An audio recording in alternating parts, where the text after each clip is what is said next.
Hello बच्चों, चलिए प्रश्न को देखते हैं। प्रश्न है ईडीटीए एक लिगेंड है। विकल्प ए एक संयोजी, विकल्प बी षट संयोजी, विकल्प सी द्विसंयोजी और विकल्प डी त्रिसंयोजी। तो देखिए बच्चों, यहाँ पर बात करें प्रश्न की मुख्य अवधारणा की। मुख्य मुख्य अवधारणा। तो बच्चों यहाँ पर समझे पहले। यहाँ पर हम पहले देखेंगे ईडीटीए की संरचना। तो देखिए ईडीटीए की जो संरचना होती है वो यहाँ पर इस प्रकार से होती है। ये ईडीटीए, इसकी जो संरचना होगी वो यहाँ पर होगी CH2, यहाँ पर CH2C, और यहाँ पर ये C CH2। और यहाँ पर देखिए इस प्रकार से होगा।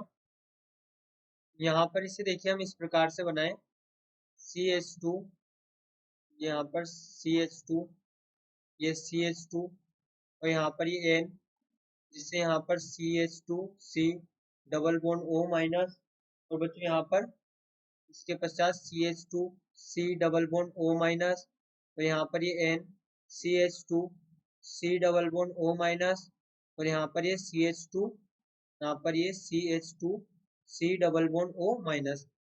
तो बच्चों यहाँ पर देखिए हम यहाँ पर से इसे इस प्रकार लिखे C double OH, C double OH, C double OH और C double OH।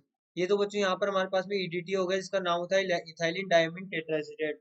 Ethylene diamine tetraacetate इसका नाम होता है यहाँ पर EDTA।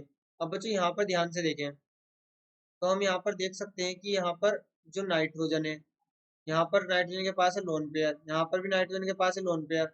यहाँ पर इसे हम यहाँ पर इस प्रकार से लिखें, यदि OH, तो यहाँ पर ये भी OH, यहाँ पर ये O डबल बॉन्ड O।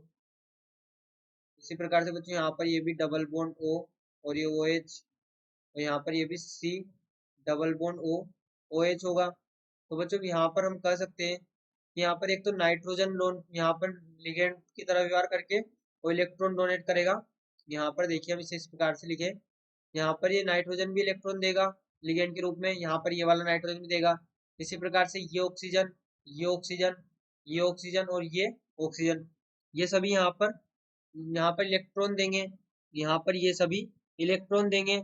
और बच्चों जब ये इलेक्ट्रॉन देंगे लिगेंड के रूप में, तो यहाँ पर देखिए हम इसे यहाँ पर इस प्रकार लिखे CH2, N, यहाँ पर ये N, और यहाँ पर होगा CH2C double bond O OH, और यहाँ पर CH2C double bond O OH, तो यहाँ पर भी इसी प्रकार से CH2C, यहाँ पर C double bond O OH, और यहाँ पर भी है CH2C double bond O OH।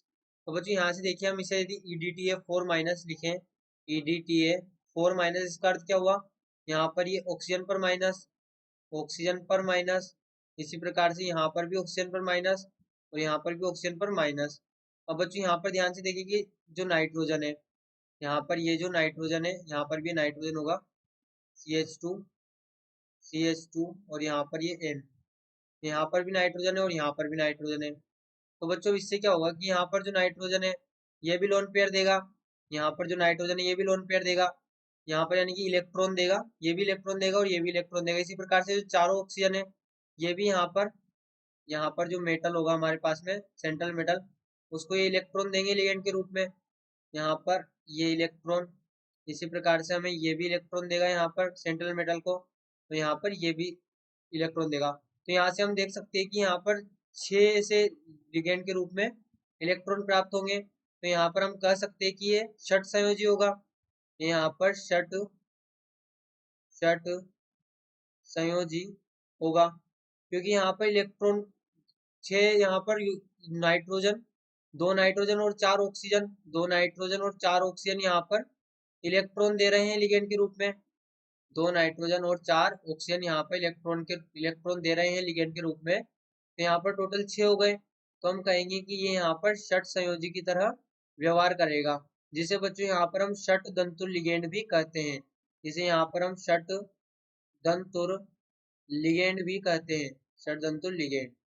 क्योंकि एक ही यौगिक में यहाँ पर 2 नाइट्रोजन और 4 ऑक्सीजन इलेक्ट्रॉन दे रहे हैं, तो यहाँ पर ये टोटल 6 हो गया। तो यहाँ पर ये षटदंतु लिगेंड के रूप में व्यवहार करेगा, इसलिए इसको यहाँ पर षट संयोजी भी कह रहे हैं। तो बच्चों यहाँ पर जो हमारा सही विकल्प होगा वो यहाँ पर होगा विकल्प बी, षट संयोजी। आशा करते हैं आपको प्रश्न समझ आया होगा। धन्यवाद।